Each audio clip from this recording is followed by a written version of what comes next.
Merhaba arkadaşlar, ben de bugün sizlerle birlikte Minecraft'ta Survivor serimize kaldığımız yerden devam ediyoruz. Bugün bombalı haberim var arkadaşlar.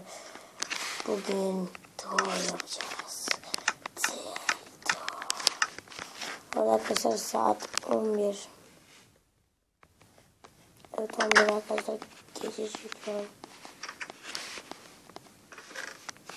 Tour'un baltası zaten orada arkadaşlar. Değişik bir mod paketi.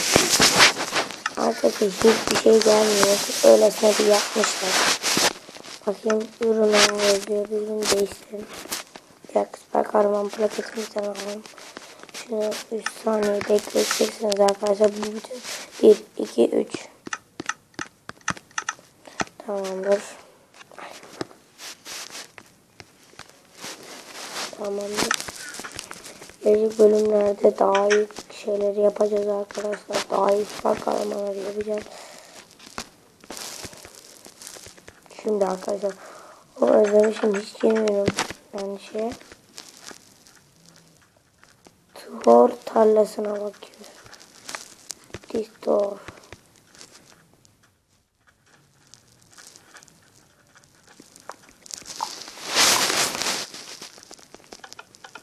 Ne yapacaktık, ne yapalım, test yapalım.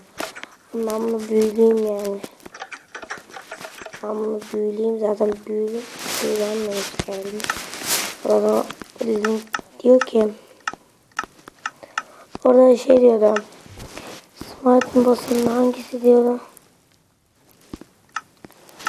Aynen şaftası diyordu o. Şaftası diyordu, orada yazıyordu arkadaşlar. Adını değiştirebilirsiniz diyordu. İsterseniz değiştirmeyin falan diyordu.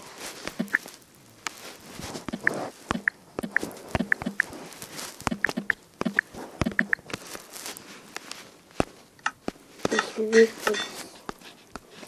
tamamdır, torba ya tamam, biz şöyle arkadaşlar evin bütün ışıklarını yakmayı düşünüyorum. Çünkü şeyler gelir falan filan.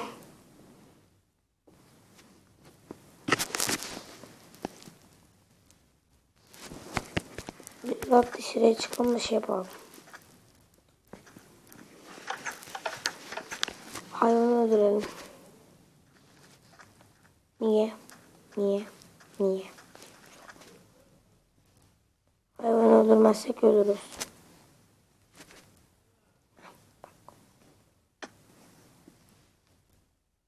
Oynayıp güncelleniyor. Oyundan çıkınca şey oluyor ya. Her şey yok oluyor. Oyuna girdiğimde her şey yok oluyor yani. Oyun sanki çöküyor.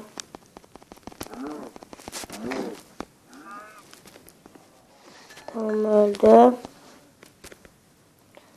Öldü, şunu da öldürelim. Sonra bir tane inek vardı. Selam. Orada arkadaşlar değerlerini uyandırmamaya çalışıyorum. Çünkü ferah basıyorlar. Kardeşlerim.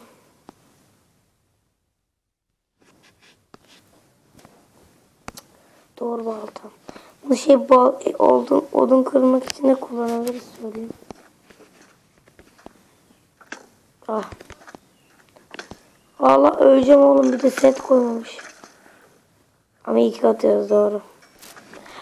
Niye Thor'un baltasıyla bulmadık ya. Orada da Thor'un baltasını internetten indirdim.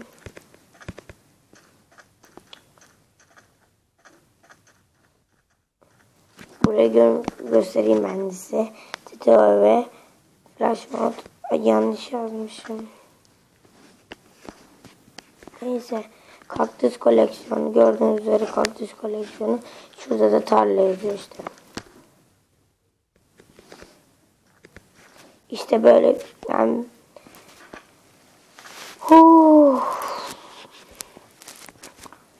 Bir video kalmadı. Ne yapsak acaba? Gezmek. Bu arkadaşlar evi size tanıtayım, görmeyenler olduysa.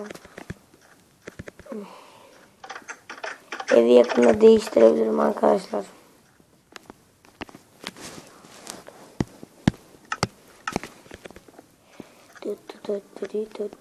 Niye buraya ben kapatmışım? Doğru da yerine koyalım arkadaşlar. Bugün 3. bölümdeyiz.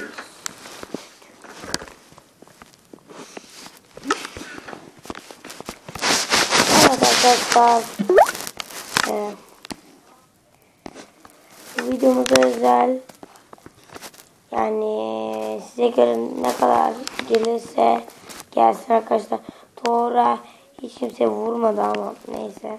O yaptığı için ondan vurdum, yoksa Thor reis iyi, yani iyi bir reis, iyi reis.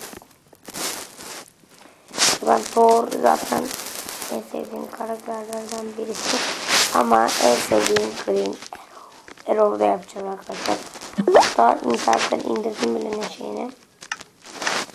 Tek skin'i kaldı. İnternetten indirdim bile şeyini, yerini. Çok şekil böyle bir şey. Bence buna daha fazlası yakışıyor böyle. Nice. Arkadaşlar burada videonun sonuna gelelim. Kendinize bakın. İyi günler. Abone olmayı unutmayın.